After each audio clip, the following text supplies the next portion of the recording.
In the 13th chapter of Genesis, Abraham and Lot have reached the promised land. They were getting very wealthy.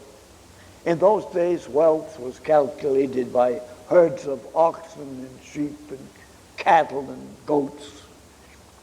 And both these men were extremely wealthy, so much so that they had to separate. They had so much stock, they couldn't stay close together. And Abraham, in his quiet and generous way, said to Lot, Lot, we're having a little trouble here. Why don't we separate? You take, if you want to go to the right hand, I'll go to the left. If you would rather choose the land on the left hand, I'll go to the right. I think, I was all thought in my heart, that Abraham was hoping in his heart that Lot, his adopted boy, would have said, oh, Uncle Abraham,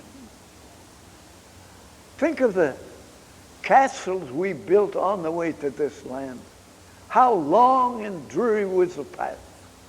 What we were going to do when we got there. How wonderful it was going to be in the promised land.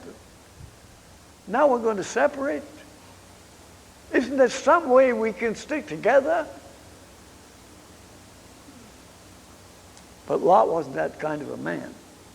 And he took the best choice of land for his own. From his vantage point on the high hill, he looked down in the valley of Sodom, and he saw it was well watered, which is to say, water was the most important thing in the Middle East, and it still is. It was like flowing gold, and there was lots of it down there. And he said, I believe I'll go there. And there he went. Now the 13th verse of that chapter says, the men of Sodom were wicked and sinners before the Lord, exceeding. But Lot didn't plan to go to Sodom. He did pitch his tent in the general direction of Sodom, but that wasn't going to do any harm. He wasn't anywhere near Sodom. But just read a few chapters more and come to chapter 19. The first statement is, Lot sat in the gates of Sodom. That's the same thing as saying he belonged to the board of directors, the selectmen. He was there, making money hand over fist. 2 angels visited that city to assess the wickedness of the place. And they looked like men. And the wicked citizens of that city gathered around that house where Lot lived and said to him, send out those 2 men that we may know them. You know what despicable thing that suggests. We have it today to fight. It's legal. It's accepted. We're in the presence of Sodom right here ourselves. Lot went outside to plead with that gang of thugs to let his visitors alone. And they turned on him in fierce agony, in anger, and started for him. They said, this stranger's telling us what to do, we'll fix him. Now it's a mob moving. And Lot must have run for his house. It couldn't have been a house of any great strength. Maybe it was. But he come to the house and they followed him, almost got him, when the hand of an angel reached out and pulled him in. Now it wouldn't matter if that house was made of cement 10 foot thick, and if they had a truckload of dynamite, they couldn't have made a chink out of it. because the angels of God shut the door. And that door instantly became the wall of defense for the man of God. There is nothing more dramatic and thrilling to me than the account of the Passover night in Egypt. And enslaved people were about to march out of bondage into the direction of the promised land. They were dressed for it.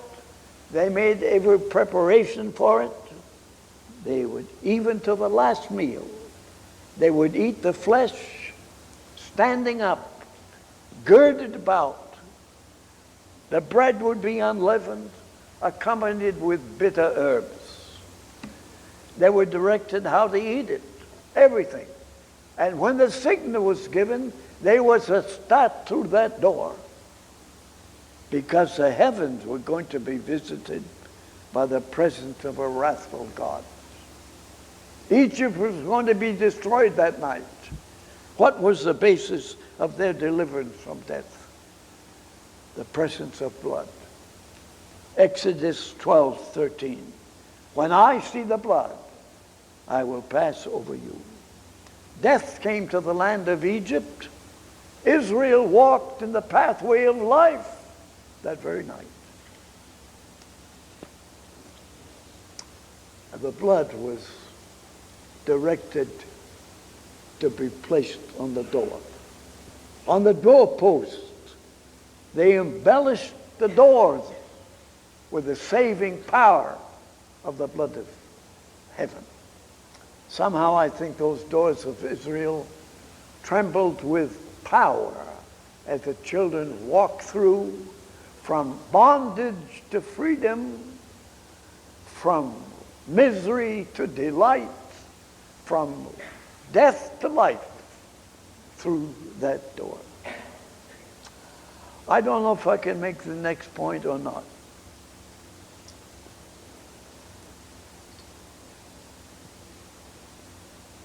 But I assumed you to be Bible students. This is rather complex, but I'm going to do it. In the days of the prophet Hosea, Israel was a backslidden nation. The book was written as though Israel was a woman. And she was married to a husband who was God. But she was a backslidden, wicked woman. And God didn't recognize her anymore as his wife. And he says in the second chapter of this prophecy, plead with your mother. Let her therefore put away her whoredoms out of sight, and her adulteries from between her breasts.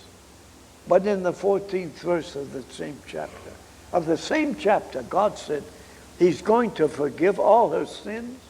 He's going to speak comfortably to her. And then he says, I will give her vineyards and the valley of Achor for a hope. Now I have to tell you about the valley of Achor. Way back in the book of Joshua, you'll have to put your machinery in reverse. We go back to Joshua.